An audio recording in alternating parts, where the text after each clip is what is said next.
And talking about Three Air and Sandi, Dustin, what was it that convinced you? You know how analytical he is. He thinks deep. And I like that because it means he's not impulsive. Many of these young founders, and he's like the old man like me now, but many of the younger founders in the blockchain or crypto space, they go into it with thinking that their past experience will be enough. And I go, but you're new to this. And so they'll come in and they'll think, well, if we just spend a lot of money, we'll succeed. And I go, well, they realize that doesn't work. Uh, but what they don't realize is that there has to be many models: your worst case, your base case, your best case. And what I like about Sandi is he's he's always considering the outcomes and the possibilities, and he's willing to pivot, and he's willing to put his own money where his mouth is to do that along the way. And I like that because there are many blockchain and crypto founders out there, quite candidly, that are in this for one thing: they're in it for money, pure and simple. They do not care about you. You are the sheep to them, and they're wolves, and they're out there. And I think that many times, what I would challenge people to do is, before you go put your money to something, name the project, ask more questions and go in their LinkedIn profile. Where have they worked? How are they strong enough to take on this C-suite role? How are they wise enough to know, as a marketing professional, to follow the customer when they don't have the experience to know, well, what do the 50-year-olds want? What do the 60-year-olds want? What do the 40-year-olds want? What do the 30-year-olds want? Because there's so many different market demographics. They all want different things. They're at different stages in their life. So what I look for is, who's their advisory team? Who do they have on their advisory team? Out of these people that shield coins or tokens, they're mercenaries, move on to the next project. If they're a company that actually has on people that have built companies that are verifiable, their identities, you can see them, then it's those people behind the scenes that are having the conversations with people like Sandi and some of the others out there. There's a lot of quality companies, but there's equally a lot of companies that are not good, and you should stay far, far away.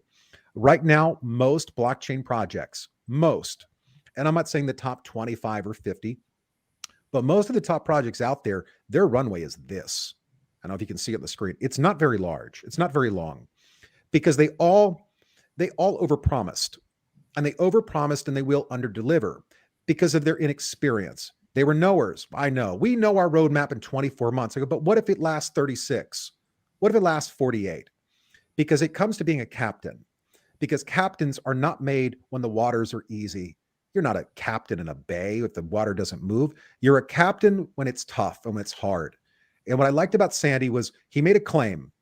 And a lot of people make bold claims to me that they're all sorts of things and they've done all sorts of impressive. But he claimed that he was a world record holder in freediving or apnea. And it was a 24-hour record. And I went online to Google. So my best friend, Googly. And guess what? It checked out. Actually, it was a 3-part video. Doesn't have a lot of views, Sandi. One day we have to change that. But it tells me you weren't willing to cheat and go buy views, which, by the way, yes, there are websites to go buy friends, to go buy followers, and to go buy fake views. Sandi wasn't willing to do that. He put out I think it's a 3-part video, by the way, on YouTube, that it showed Sandi completing a record in 24 hours swim time. That told me immediately he's a captain. He set a goal and he wasn't going to quit. That you literally would have to kill him or he'd have to be put into a coma for him not to do what he said he was going to do. So while I cannot control the outcome of companies that I work with, I don't plan on parting ways. When I start with somebody, I can tell you I've broken bread with Sandi. And to the best of my knowledge, I can never know everything about a human being, as he can't know everything about the Count. He's one of the good guys. And that's why. He was one of the good guys. And he told me things that sometimes made me say, you're right or you're wrong. And I like that because he's willing to push back. He's willing to tell you in return, okay, well, here's what I think.